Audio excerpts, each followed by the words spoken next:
Bismillahirrahmanirrahim. Assalamualaikum warahmatullahi wabarakatuh.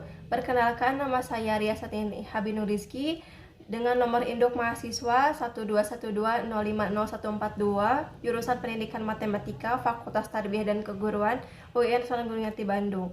Di sini saya akan membuat sebuah konten edukasi tentang bullying atau konten edukasi tentang peranan BK dalam mengatasi masalah bullying.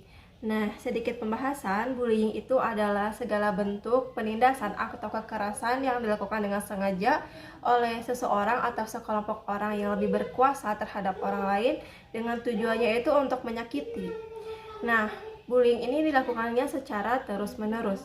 Nah, bullying ini tentunya bertentangan dengan Undang-Undang Dasar 1945 Pasal 28B ayat 2 yang berbunyi setiap anak berhak atas kelangsungan hidup, tumbuh dan berkembang, dan berhak atas perlindungan dari kekerasan dan diskriminasi. Nah, tentunya bullying ini sangat bertentangan ya dengan pasal tersebut. Kemudian ada jenis-jenis bullying, yaitu yang pertama ada bullying kontak verbal langsung seperti mengganggu, mengucap, mengejek. Nah, kemudian ada juga kontak fisik langsung seperti melihat sinis, seperti memukul, dan lainnya. Kemudian ada juga perilaku nonverbal langsung ataupun tidak langsung. Kemudian ada pelecehan seksual, dan kemudian ada cyberbullying atau perilaku bullying di sosial media seperti berkomentar dengan nada yang mengejek dan lain-lainnya. Nah, tentunya bullying ini ada sebab, yaitu penyebabnya yang pertama itu dari penampilan fisik. Kemudian ada penyebabnya itu dari perbedaan kelas. Kemudian penyebabnya itu dari ekonomi atau dari keluarga. Kemudian ada juga penyebabnya itu dari sikap, dendam, ataupun iri. Nah, tentunya bullying ini menimbulkan dampak, yaitu ada dampak dari korban seperti korbannya itu menjadi depresi, kemudian ada juga gangguan mental ataupun korbannya itu sampai bahkan ada yang bunuh diri. Kemudian ada dampaknya juga untuk pelakunya juga menjadi lebih agresif, lebih mudah marah, ataupun lebih ia menyukai sesuatu yang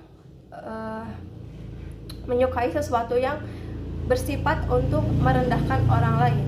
Nah, kemudian ada juga dampak untuk orang yang menyaksikan bullying.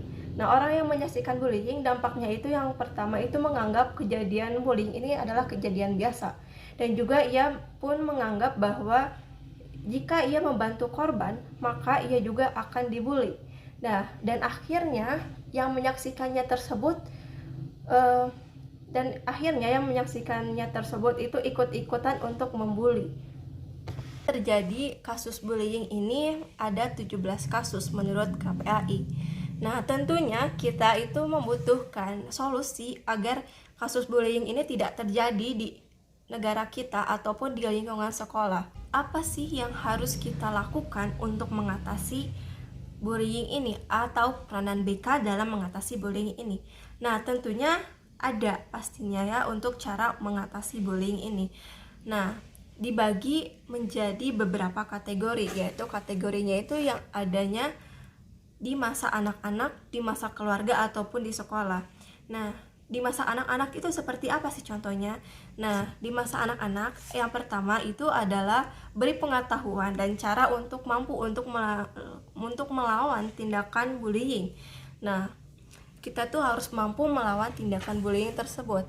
Nah, untuk yang kedua, beri contoh seperti mendukung, mendamaikan, dan melaporkan pada orang dewasa untuk membantu korban bullying.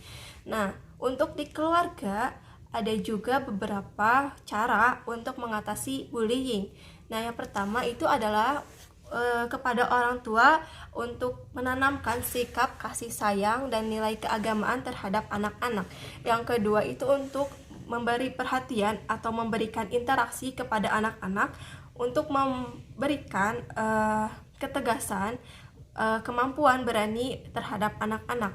Yang ketiga, untuk membantu anak-anak mengembangkan kemampuannya percaya diri seperti sosialisasi, terutama sikap tegas. Nah, untuk yang keempat, kita itu sebagai orang tua mungkin ya, untuk bisa mengajarkan rasa peduli dan etika terhadap sesama. Dan yang terakhir itu yang kelima, untuk mendampingi anak untuk melihat informasi yang berada di media sosial. Takutnya yang berada di media sosial itu banyak acara-acara yang mengandung kekerasan seperti itu. Kemudian untuk mengatasi bullying di sekolah. Nah, bagaimana sih caranya? Nah, yang pertama, pendidik membuat program pencegahan anti-bullying dan hukuman bagi pelaku yang melakukan tindakan bullying. Yang kedua, membantu diskusi dan ceramah tentang mengatasi aksi penindasan. Dan yang ketiga, memberi bantuan dan dukungan kepada korban bullying. Mungkin seperti saya sampaikan. Terima kasih atas perhatiannya. Wassalamualaikum warahmatullahi wabarakatuh.